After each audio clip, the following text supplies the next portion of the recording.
Hello, friends. Welcome to listening to the Verde, brought to you by Friends of the Verde River. Friends of the Verde River exists because we can't imagine a world where the Verde is not healthy and flowing. So, listening to the Verde is a program designed to inspire, educate, and inform you about everything that makes the Verde River healthy. Today, I'm with Laura Jones and Michael Levick, two homeowners in Clarkdale, Arizona. We're going to be talking about some of the work that they've done at their homes and in our communities to become certified as river friendly. So thank you both so much for being here with me today. It's great Great to to see be you. here. Thank you. I'd like to talk to us a little bit about your backgrounds. Both of you have been in the area for a long time and have done some really great things. Could you share a little bit about yourself? Let's start with you, Laura. Sure. I have lived in the Verde Valley for about 17 years. I've been a small business owner. I also worked for Friends of the Verde for 8 years. And in my semi-retirement, I am currently work part-time for Yavapai Big Brothers Big Sisters. I'm a realtor. I own a photography company, Verde Valley Images, and I just got seated on the Clarkdale Town Council. So I'm doing a lot in this semi-retirement of mine. I've heard that people often get more busy. Yes, it seems to be the case. Well, it sounds like you're still doing a lot of really important community work. Yeah. Thank you for that. Thanks. What about you, Michael? Care to share a little bit about yourself? Well, my wife and I actually just moved here in 2018, although we both grew up in desert environments, or at least part of our childhoods. She's from Arizona. We previously lived in Flagstaff, so we're familiar with the area.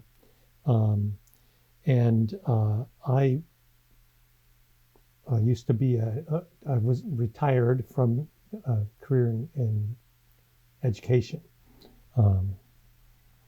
So we bought a house in Clarkdale in 2018 and have been working mostly on the landscaping since we moved in. That's awesome. How have you been liking Clarkdale so far? We love it. It's really a wonderful place. Real friendly. See people all over the place. Get to know a lot of people, and for such a small community, there's a lot of resources in the area, cultural and otherwise. Do you feel like you and your wife have found your forever home now in Clarkdale? Yep. That's awesome. And you've taken the initiative to get your home certified. Both of you have. That's really cool. Laura, you were part of our pilot process. Mm-hmm. And then Michael, you just came on this year with some great work that you've done over at your property. Let's start with you, Michael, on this one. What are some of the things that you've already done at your home to become river friendly? Well, when we bought the house, it really had not been, there had been no work done on landscaping in many, many years. So basically what we had was some nice trees and a bunch of invasive plants and a lot of dirt. So we had the opportunity to have the soil remediation, which was being done by the former mining company. And so we just waited until that was done and then decided or started implementing our plans for low water landscaping. So we added up some patio area with pavers, and so the water could soak in, and we put in some rock gardens full of native and desert plants, which mostly are for pollinators and hummingbirds and butterflies and stuff we are encouraging those plants that were already there that are good for nesting or provide food like pyracantha for the birds, berries or seeds.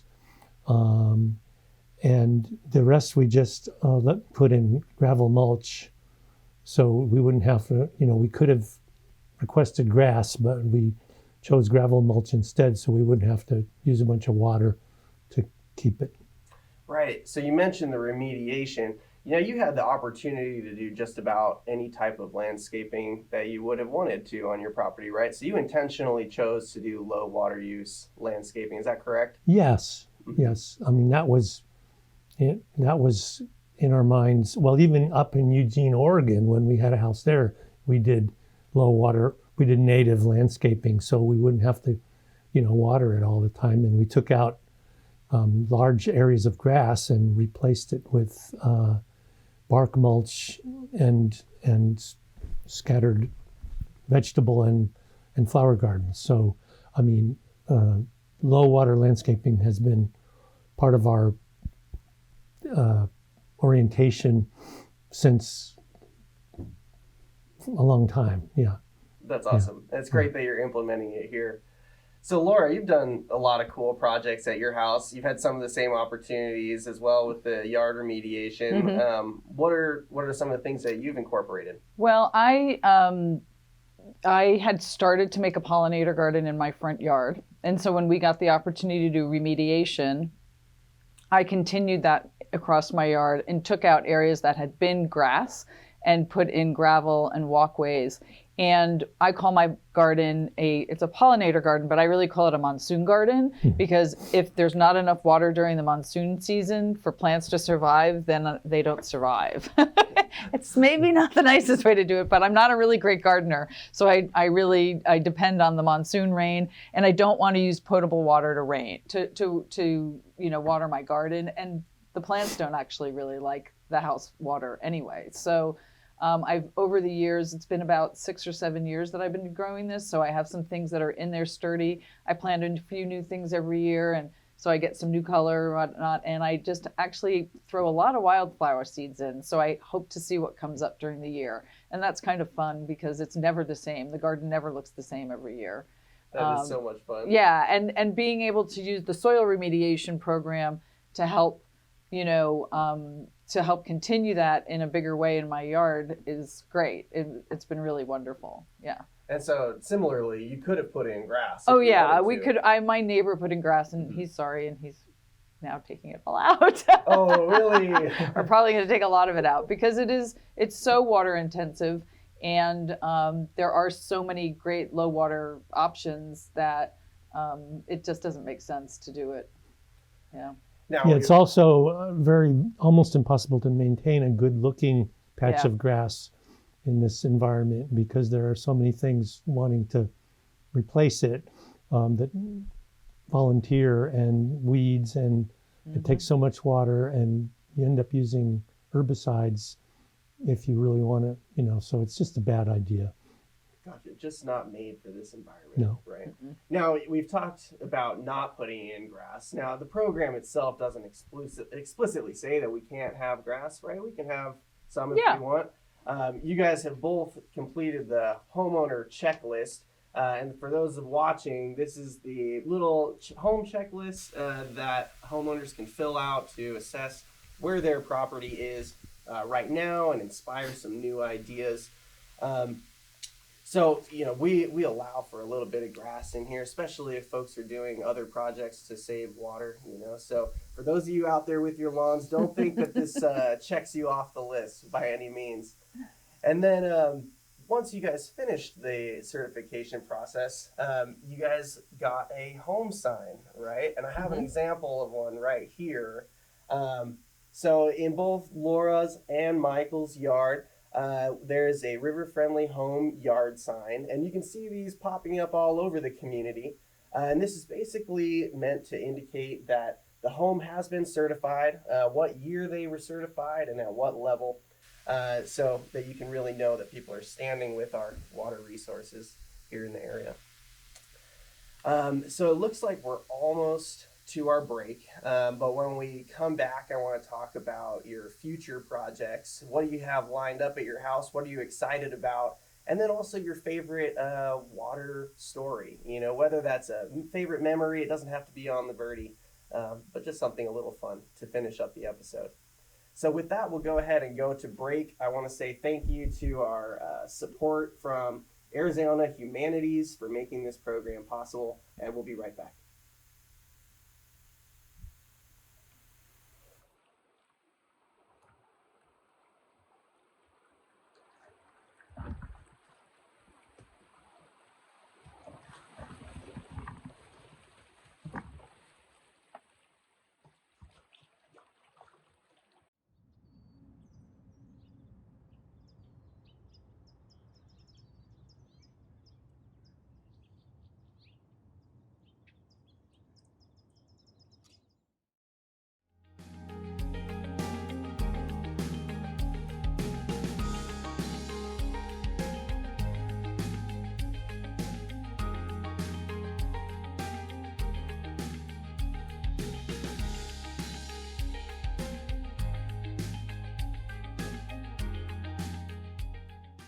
All right, and we're back, everybody, to listening to the Verde. Today I'm here with Laura Jones and Michael Levick, two homeowners that have voluntarily certified their home as river friendly. So right now we're going to jump back in with their future plans and then hopefully hear a little bit about their favorite water story after that. So let's start with you this time, Laura. I know you've got some really cool projects lined up at your house. Tell us about it. So I have a front yard and a backyard. I live in a historic Clarkdale house, so we don't have a lot of yard. But the front yard looks great, and I want to continue that into the backyard. I'm in the middle of a construction project, so this winter, once that project is done, I will start re-landscaping the back to also make it a low water use. But I also want to put in rainwater catchment because I have a large roof that brings, when it does rain, we catch a lot of water. So I really want to put in a rainwater catchment so I can increase my pollinator garden and my native plants in the backyard. I have a very large cactus garden that is very successful that I'd like to actually put some pollinators in with that. So I'm really excited to be able to put in some kind of a water catchment system and then essentially carrying the front yard into the back and making it, as sort of low water, low maintenance as I can. So I can have friends back there now. Yeah. That's awesome. It sounds like a great project. Yeah. Now, you applied for a small grant. I did, yes. And if I get that grant, I'll use that to buy a 150-gallon water catchment system because I think my roof will put off way more water than that. And then I want to be able to use that for hardscaping and trying to develop beds in the back and areas for sitting that will be able to incorporate as many native plants and pollinators as that. And I recently came into some really lovely large pots, so I'd be able to do some potted gardens and stuff like that. So I'm really kind of excited to try to step away from my cactus in the back, which is mostly what's back there, and bring some of the pollinators into the area. That sounds like such a great project. I'm really excited to see how it turns out. And yeah, let's get you a rain harvesting system on property. And then just a comment for everybody watching, those small grants are available for everybody that participates in our River Friendly Living program. They're made possible by the businesses that support the program, and homeowners can apply for up to $1,000 per year to implement efficiency projects at their home. So, Michael, let's turn to you. What are your future plans for your property coming up? Well, my wife, Jamie, has been designing and installing really beautiful little gardens outlined with native rock and planting native shrubs and flowers and wildflowers there. And so we're just planning to add more of those and include them in our drip irrigation system. And then we want to also put in a rainwater harvesting tank and which is going to be on the back of the property, so it'll need to be pumped up to the front where most of the rock gardens are to go through the drip system. So I'm still at the stage of trying to figure out how big of a tank we can put and in the available space, because it's a very small yard and most of it is already one of the things that's been really nice about this whole landscaping project is that we've been able to design little living areas back there, fire pit, outdoor dining, hammock, whatever kind of special little spot. And then we're planting to make those sort of visually separate with native, like with trellises, growing native vines and things like that. So we're just going to continue with that kind of an idea and try to implement the rainwater catchment system to provide water during the dry seasons. Great. Sounds like you've really turned your yard into a bit of an oasis over there. Lots of places to hang out and just enjoy your time outside. That's great. Yeah, and we got a lot of birds and a big platform bird feeder, which is especially popular with local doves of which we sometimes have 50 or more hanging around waiting for their turn. And so it's fun to sit out in the hammock and watch them. And That stuff, sounds yeah. really special. So in addition to what you're doing at your home, you also have some upcoming projects for the town of Clarkdale. Is that correct? Yes, I'm volunteering with the Town of Clarkdale Parks and Recs team.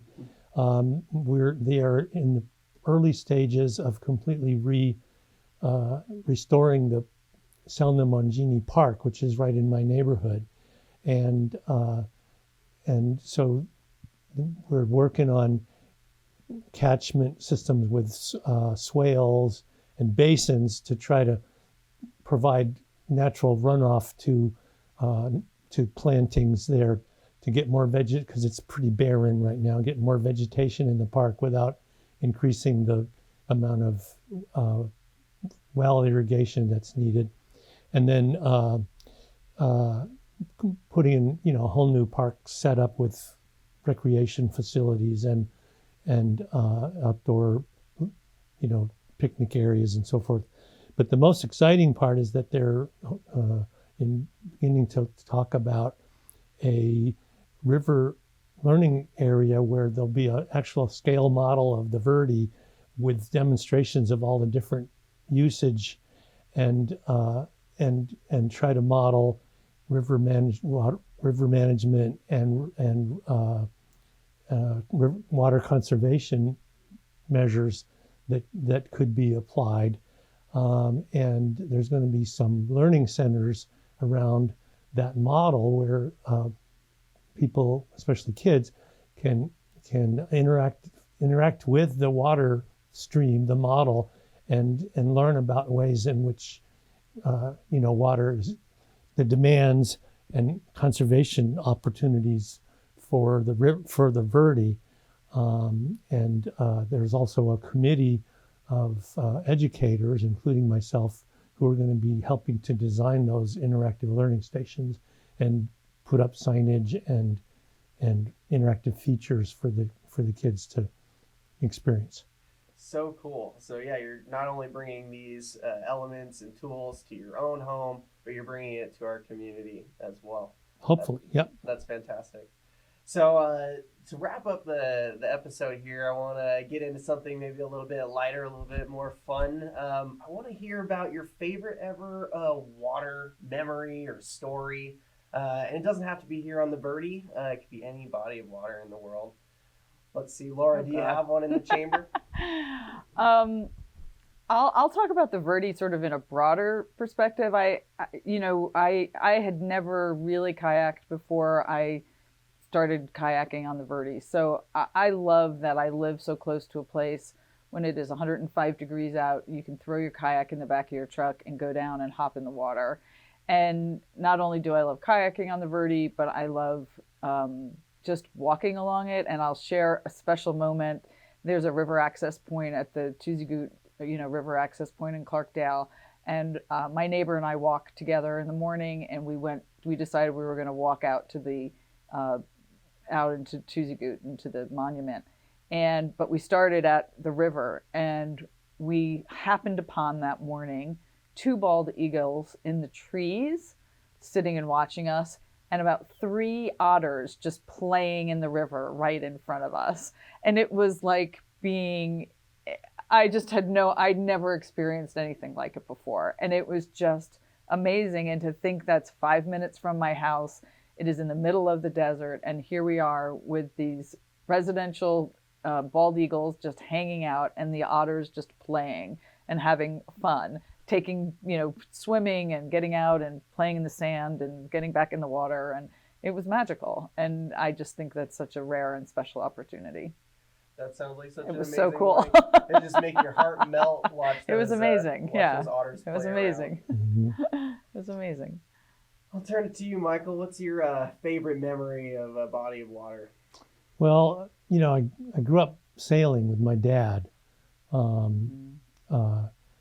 especially on the Chesapeake Bay, which was really incredible. The Chesapeake Bay is so complexly braided that, you can there's many little inlets and streams and estuaries to explore. So I really loved exploring on the water. And so when I reached middle age, I realized I needed more exercise than sailing. So I started kayaking and canoeing. And the Verde is such a wonderful place to just, I live just a few minutes from several different river access points. And it's just so much fun to just go hop on the river. My favorite thing is to go upstream from the Tuzigoot Wrap all the way up as far as I can, either paddling against the current or dragging my boat, and then turn around and float back down. And when you're and you get into some really undisturbed areas where there's I think that one of the memories was just seeing a hawk chase a duck right across the bow of my boat as I was sitting in a quiet place on the river, So. Wow. Yeah, going upstream, now that really is quite a workout there. It's slow. It's more about being patient than it is hard work. Yeah. Okay. Okay.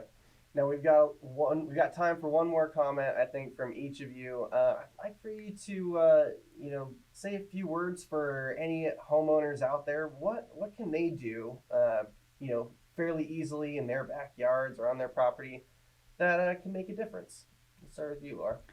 I think that it can be a challenge, and I'm a terrible gardener. Let me start by that. But so I actually have friends who are better at it than I, so I enlisted some of them to help me start my first garden bed.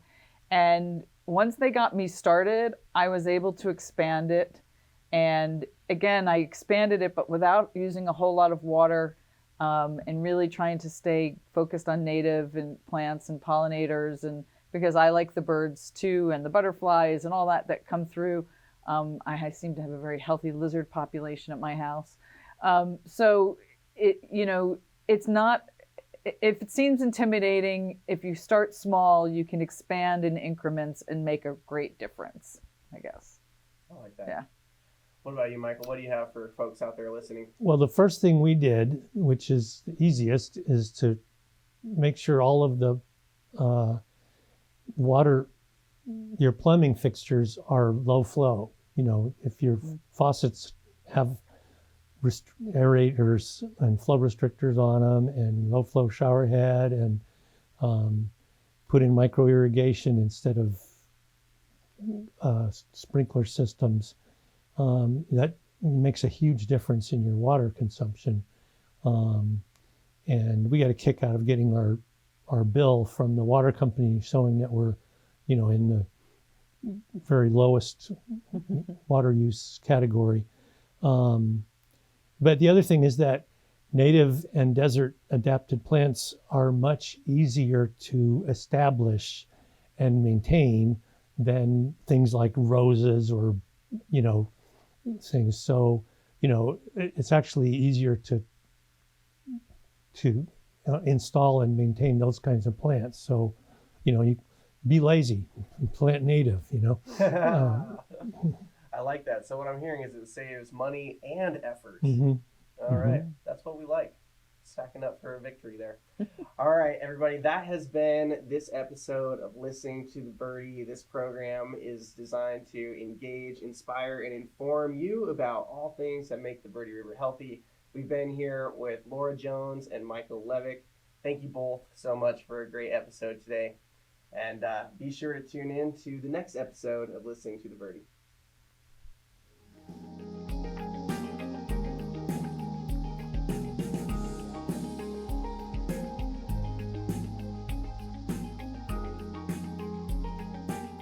Listening to the Verde is brought to you by Friends of the Verde River.